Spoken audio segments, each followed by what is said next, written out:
Are you listening? It's anything and everything with Mel. Damn.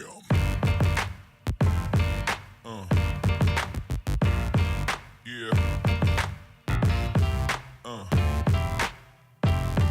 Yeah. We were talking about how if you think, if you believe in it hard enough, it happens. Yeah. Do you think do you think our brains somehow, if the placebo effect maybe has an effect on reality? Yeah, but there's a limitation. I mean, there's always a ceiling with the human condition, But I do. I 100% believe in that. It's like when people are like in toxic relationships, and that's a placebo effect on themselves. When they think this toxic relationship is still going to be great for them, but they know it's bad, and like they kind of placebo themselves into still staying within that toxic relationship. But there's like some souls are at different levels of growth than others. So like some souls, no matter what information you give them, they're going to have to learn and fail. And to learn, like of course, a lot of people learn by pain. The pain is the best teacher, the most instantaneous teacher.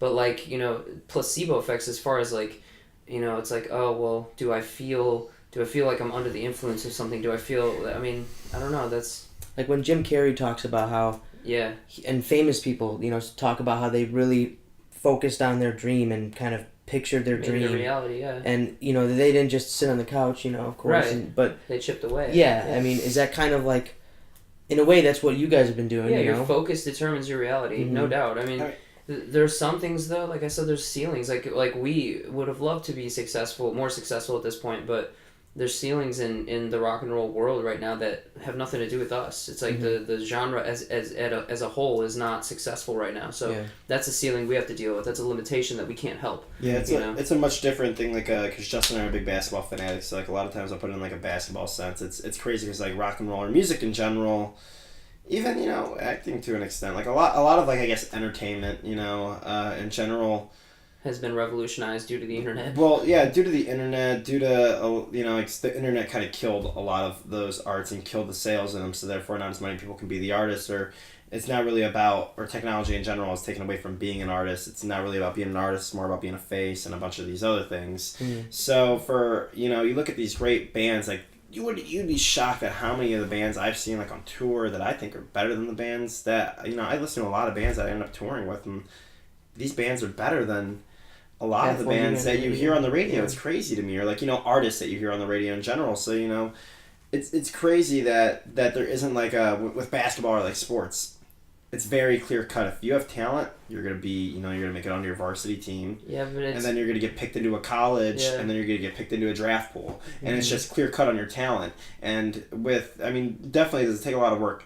Hell yeah. Like, I'm not trying to take away their work. It's just, but it's different because if you have the talent and you're a hard worker, you're there. With us, if you have the talent and you're a hard worker, it doesn't mean anything. Yeah, it doesn't mean anything. Yeah. A lot of it is luck, like 100%. Like it's more about who you know than ever. Like before, it's like, and that used to be a phrase. Like it's who you know, but like at this point, it's like if you don't know somebody, there is no chance of success. There is none. Like you won't get it.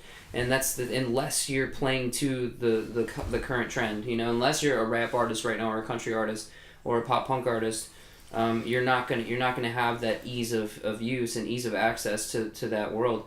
To me, I think the hardest dreams and the most intense dreams are the ones that perhaps take the most time, and especially with us, it's like we're not trying to be necessarily like a scene type of band, like 1,000 capacity band. We're trying to be the Foo Fighters reincarnated. We're trying to be like a massive rock band that speaks to people through song and allows people to get away from I guess the stress of being a human being for just a small amount of time, or hopefully relate to the stresses in their life to the point where they look at it and go, okay, I'm not the only one here.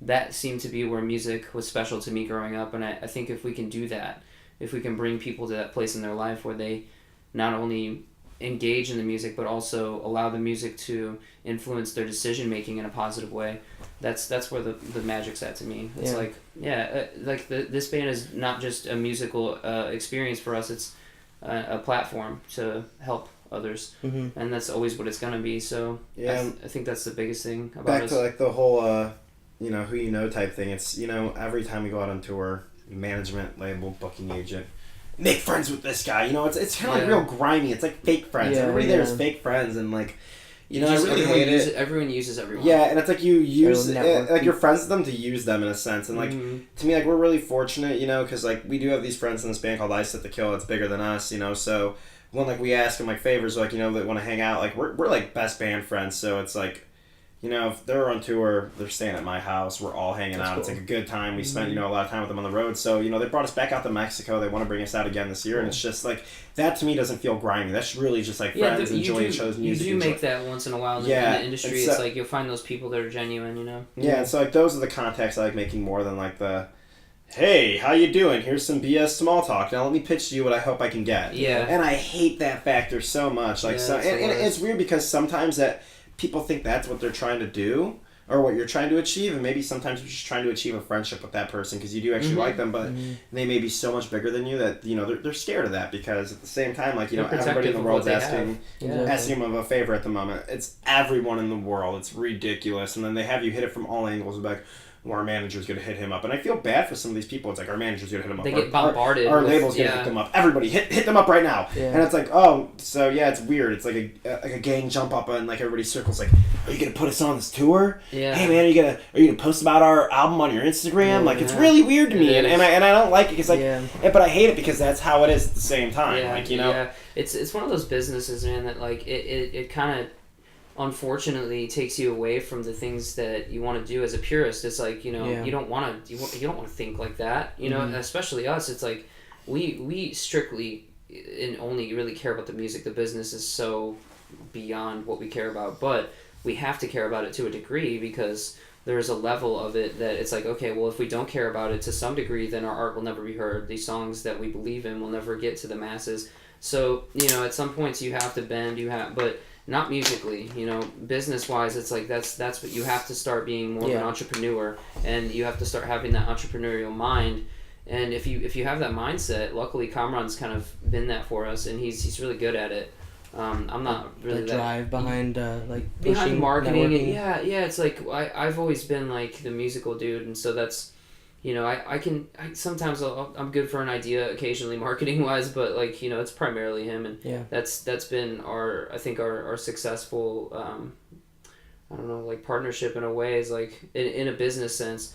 Beyond our friendship, we have something that, you know, it's like we have a dream and a goal, a common goal in mind, and we want this to work. So we try to work together as a basketball team would, and you know, the bread and butter, the songs are nothing without the duality of having somebody that cares about them enough to try to get them out to, you know, the right people. Also care about the people in it as well. Like, you know, we've been really selective, going through like some member change stuff recently, and you know, to me, it's just, I want someone that wants to play for me. They're playing this song because they want my success, and I'm playing this song because I want their success. Like, you know, we're all playing for each other, because if not only like if I play bad, am I mad about like letting myself down? I'm mad about letting my friends down. Yeah, you know what I mean? Like, exactly. Like it's like in the like I pick up weird leadership skills from all kinds of things. Like, you know, favorite basketball players that maybe had like a way that they led their team to some success, or like, you know, in like the new Power Rangers movie, like they can't morph until they're working as a unit, as a team, because they're all just random kids kind of that ended up in this situation. And that's how it is being in a band sometimes. There's a bunch of random people that end up in this situation, and one of the lines are really cool, because like one night one of the guys goes, hey, let's have a bonfire, you know, like all of us, let's just kick it, you know, try and get, you know, maybe we can't morph, not because, you know, we don't actually know, we aren't really friends, you know what I mean, we're all just here. And then they all start like, you know, opening up to each other, telling each other secrets, you know, their most personal things they never released to anyone or whatever. And then one of the girls says, you know, I don't even want to do this, like, you know, like, because, you know, is this all fake? You know, are we still going to be these kind of friends later on, or are we these friends right now just because we're Power Rangers? And that's kind of how it is with the band. Like, you know, it's, you have members come and go, and it kind of sucks, because then afterwards, like, oh, you were only friends with me because you saw us as an opportunity. That's what it becomes sometimes. And sometimes, like, you know, like one of my best friends is Christian Navarro. I've played with music with him since I was, you know, 14 years old. And, you know, even to this day, like, him and I went snowboarding the other day, and, like, I brought that up to him. And I'm like, you know, it's really cool because sometimes, you know, like, we've had tons of members in and out other than me and Justin and Ryan for the most part, that it feels like that, you know, that these people are here just because you guys are in a band together, and it's not because you're friends. And I don't want it to be like that. So for me and Christian, when him and I were talking about that, he was telling me about, you know, some past bands, current bands, whatever it may be, and he was like, you know, sometimes I feel like that's how it is with these people I'll jam with. Like, the only reason why we hang out is because I'm like a really good drummer, and that sucks. You know what I mean? Like, like the kid that we have playing drums with us right now, like I hung out with him a zillion times this summer. That's pretty much how he ended up like trying out. We were at a concert together, and he goes, "Hey," he's like, "Can I play drums?" I'm like, "Yeah, I didn't know you could play drums, but you know, you're my friend, so I guess I'll let you try." Like, it was literally because he was my friend, and I felt bad, and I didn't want to say no to my friend. And he came over and like outplayed us for like the whole night. You know, it was like what? That's awesome. Like I mean, I would say that like he, in my life, he's kind of resparked the passion I had when I was 20 years old, and that's something that you can only get from a 19-year-old drummer. Like you can, I mean, I feel like at this point, if we had somebody that was 27 in the band, it's an opportunistic idea and approach. Usually, when you're 27, it's like when you're 27, you're done fucking around. You want a band that's established. You want an opportunity that's gonna make sense to you and work out, because you've obviously been fighting it out for years at that point. But he's fresh. He's young and he's hungry, and we're no different in ethics still. Like, we still retain that ethic, so it's like, man, he's the guy. It's that missing link that's kind like... of see, like, yourself in him and you guys... Oh, absolutely. Like, so much that's so. Cool. And, like, his favorite artist of all time is Elvis. And yeah, you don't hear that from a 19-year-old kid. Wow. He has an Elvis collection, like, Comron CKY collection. Like, it's a oh deep... He has, like, plates and mugs. Wow. And, yeah, we're talking about, like, an on... And then his second favorite band is Green Day, and his third favorite is Open Your Eyes. Yeah, so he's been coming to our show since he was like 10 years old. 11, so. yeah, I think he was 11 when he said, yeah. So because there's nothing he wants more than for that you guys and everyone to succeed. Yeah, and now that he's a part of it, he's we were talking about that the other day. Me and him, he's like, man, I just can't believe I'm a part of this. Like, I'm so excited. I always like love the lyrics, love the music, all that, and it's an opportunity for him. Beyond just oh cool, it's something cool. It's like, no, this is like mind blowing for him. To be in a band that he's loved for this long. And then this also goes into the aspect of it too. Is like, for the most part, I mean, Justin's more to himself, but even he does know a lot of people to a good degree. They come up to the shows, but me, like, I'm online talking to people all the time. So to me, like, I don't know, I want to get to know my fans as well, because I hate the business factor. Be like, buy my CD. I mean, we're putting out this new CD. You better buy it so we can chart good on Billboard and we can get on better tours. Like, that shit's kind of weird to me. So, like, me, like, there's a bunch of fans that, like, I follow on social media, and, like, I'll do live videos on my Instagram because I'm bored, and we'll just talk, and, like, I'll play, like, some of our new songs. Like, I like to get to know these people personally as well, because, like, I feel like they know me so personal because I'm in a band. I have to have social media. I have to put all my life out there. Mm-hmm. And so I want to get to know these people on a personal level too. Like, like what have they invested? Why do they like me? What do I want to find out about them? And there's tons of them now, dude. It's just so many people that I like I said, the kid's playing with us now. He's one of those people. He was a fan that went to every show. Eventually, he made his own band, and, he's like, "Can you please come to my show? I'll buy a ticket and everything." And I'm like, "Yeah, dude, just like, I'll come out. When is it?" And, because I wanted to see what his life was like. I wanted to, see, what are we kind of, planting to other kids. And even this year, I posted on Facebook. I'm like, "Hey, does anyone want to skate?" And he goes, "I skate." He was like, "Can I come with?" Of course, whatever. Like, it can't hurt. Like, and I skated with him, and, like, we built this good friendship. So to me, then we brought him out on tour with us to work for us, because him and I had become friends from it. I put his band on some shows then. And, that's just the thing. Like, why would you not want to get to know these people? I mean, the creepy people, stay away. Yeah. But there are a lot of genuine people out there that don't want you just because they like your art. I mean, sometimes, it's like I said, they want to know they want to be friends with you, not just because they're obsessed with your band, but because their artist spoke to you, because your artist spoke to them so much on a personal level, that they want to see. They want to know. They want to know who you are, and who the man behind the mask is. Yeah. If Michael Scott from The Office made music, everyone would want to hear him just because of how lovable of a character he is. Yeah, sure. I feel like, honestly, if you guys got that Ethel radio back on, you guys are good talkers, really good talkers. I feel like you guys alone can get just. If you guys had a side podcast that you guys just talked and bullshit with each other, it's funny that you say that, like, people would get to know you on a personal level, and that really, I feel like the music alone, like, think about it.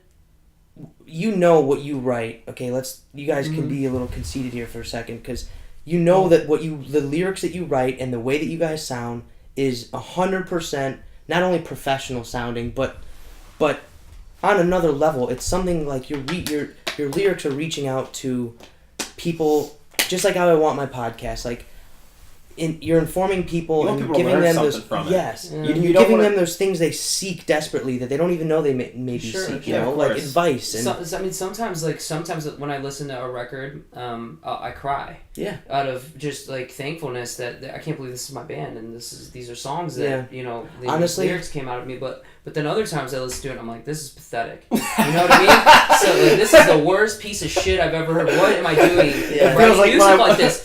So it's like I have literally 50% of my life is one, 50% is the other. It's like some days I feel like we're gonna be the biggest band in the world, no doubt, and then other days it's like, man, we're gonna be lucky to sell 10 copies of this next record. Like it goes that extreme. Yeah. But anything great will push you to those extremes. It's like it makes sure that you're right where you need to be. For sure. It's like you our know? two favorite basketball teams right now. Like Justin's a big Lakers fan, I'm a big Magic fan. Two teams, like the Lakers obviously have like a great they've won so many championships, and the Magic had a winning record their entire career until like the past 5 years, and I feel the same way. So like you feel the same way too. Some days like him and I, we gotta text each other. Well, check out my rookie. Look what we're gonna do, and then we both just have to shut up eventually because our teams both suck. They eventually start blowing it hard, like so hard. You're like, oh, we're on a 9-game losing streak. I should probably stop being hopeful. Dude, But see, like, imagine though the songs that you do have, like, all it takes is one person who comes across some of your music and shares it That or believe- likes yeah, it, of course. and yeah. who has millions of viewers. You Yeah. know? And then you can wake up one morning with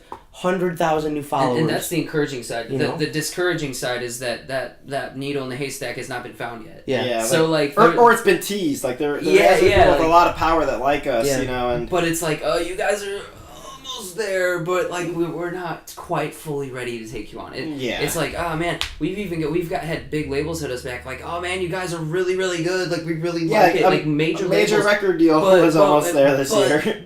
We'll keep our eye on you. They're Yeah. like watching us develop, and it's like, when is the point?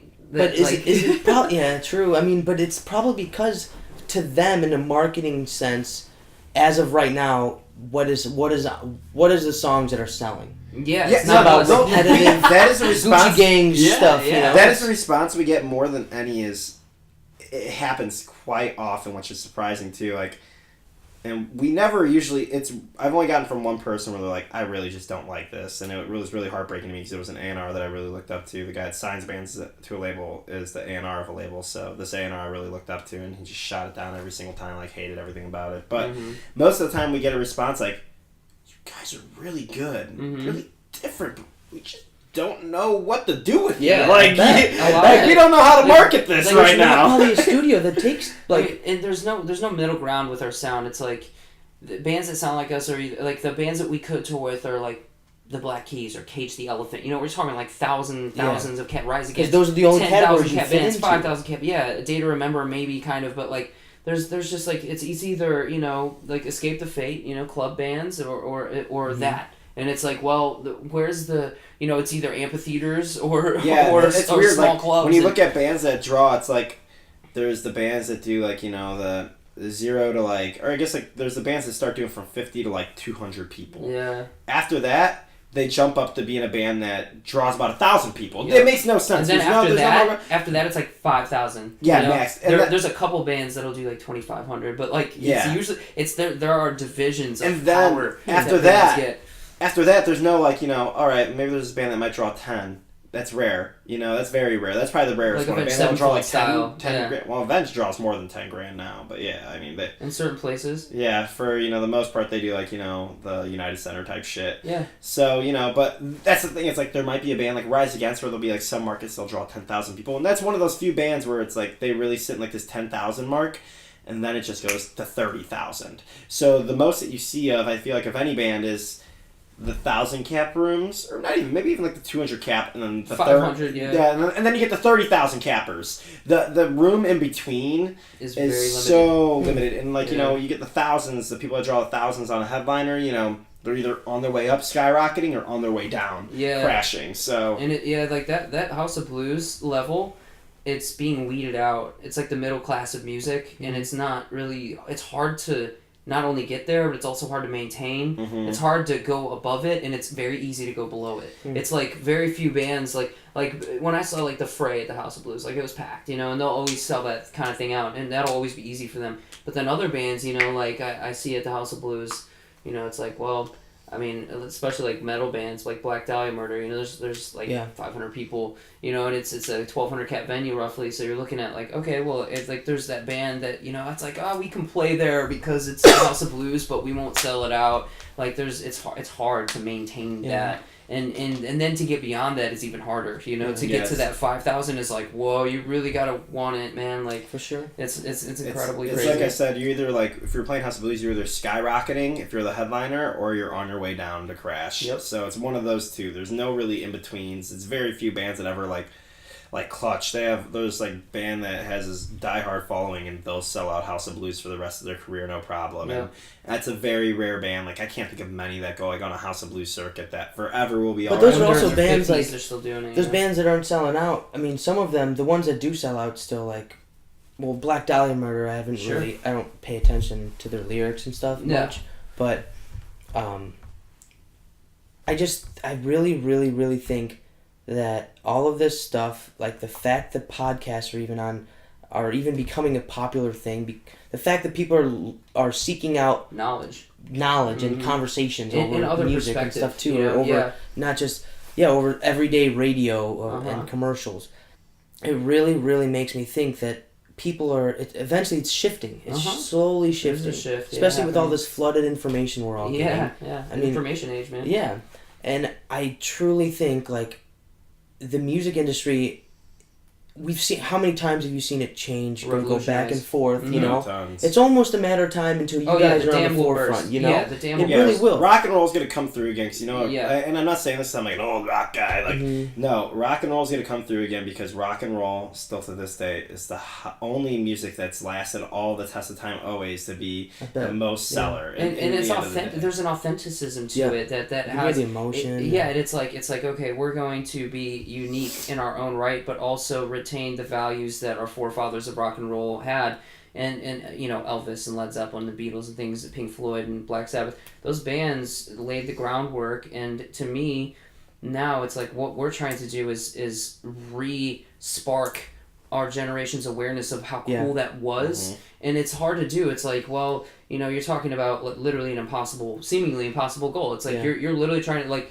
we are trying to become not become the voice of a generation. That's not the goal. The goal is to reach the widest audience possible out of sheer longing for humanitarian connection over the art that we have. And that's something that, you know, now I think a lot of bands want to be big for reasons beyond helping people, or even before that. It's like they just want the either A, status, or B, it's a better job than a banker, or C, you know, they find it such an ease of use. It's like, of course it's easy to be in a band if you look at it as a job, but when you get to the nitty gritty, those people that do that, they don't last long. Their bands might last 2 records and they're like, I can't do it. And it becomes like you become aware after an album or two that, okay, this is really hard.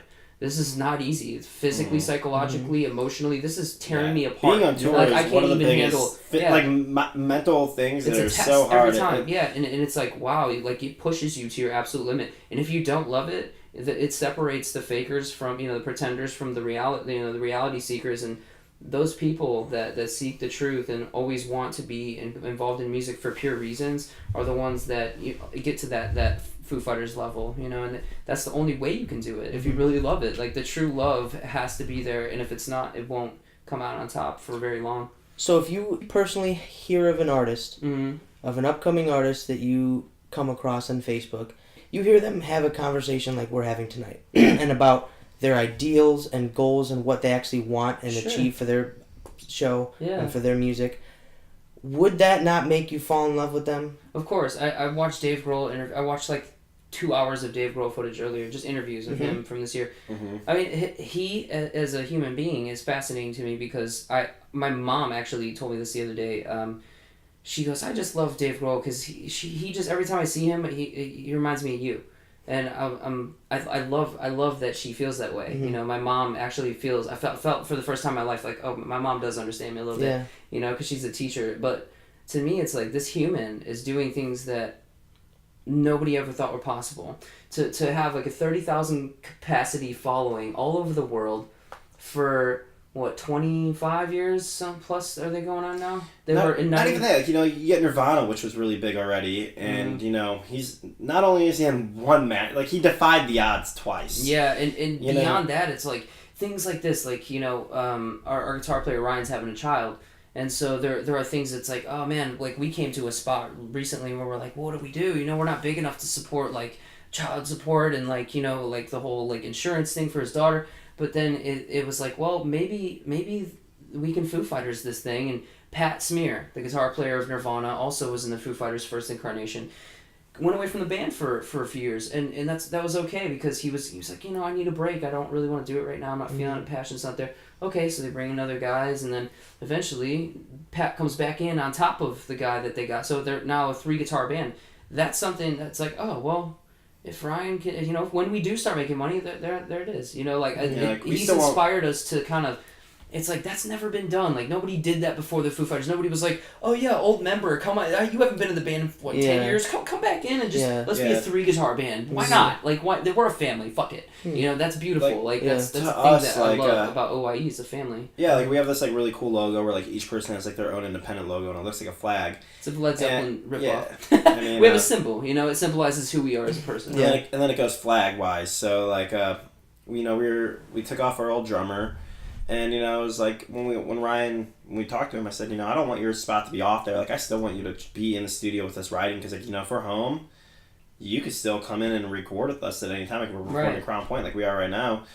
You live 10 minutes from there. Like, why don't you just come down and still be part of the band? Why don't you still write? Why don't you still, do this? Be involved in the creative process. And then, like, why don't you come out and do the music videos? Like, like, I still want him to be in the band. And then, pretty much he has the keys to come and go whenever he pleases due to his, daughter. Because... It's a situation we all understand. We love Ryan to death, and Ryan's been, outside of me and Justin, the only person that's been playing with each other for so long. Like, Ryan's been playing with us now for, 4 years, which is kind of crazy to think. And I think the purity of his belief in us is what gave us, like, the comfortability to give him the access of, like, in and out anytime he needs. Because it's like, you look at the proofs in the pudding, man. Like, he's been in this band for better or worse, like, giving it his all. Absolutely for a few years now, and it's like he said, that's not really happened with any other member. It's like he's always been showing up on time, on fire, ready to do it, good attitude. Even if it's not what Ryan wants to do, Ryan will do it. Yep, and that's the thing. He's such a team player, and it's so hard to. Justin and I are more like it's gonna be this way or the other. Like when him and I will like say something like, "Oh well, I want it to be this way," and then sometimes Justin will be like, "I want it to be this way," and Ryan's like, whatever. We'll go with it. We'll make it work. And Ryan's like our glue to our band. So that's kind of how I was when starting this podcast. I tried to start it last year, but I realized that there was just a lot more to go into it than I wanted to do. I just was going to do shitty audio recordings and kind of just start from that. But the more I thought about it, the more I wanted to make the first ones count and make it more like. Because those are really going to be crucial to my audience and whether they keep listening. I always try to give advice to bands when they're first coming out because the first thing you put out is going to be your first impression, and how serious you take that is how serious everyone else is going to take you. Yep. Exactly.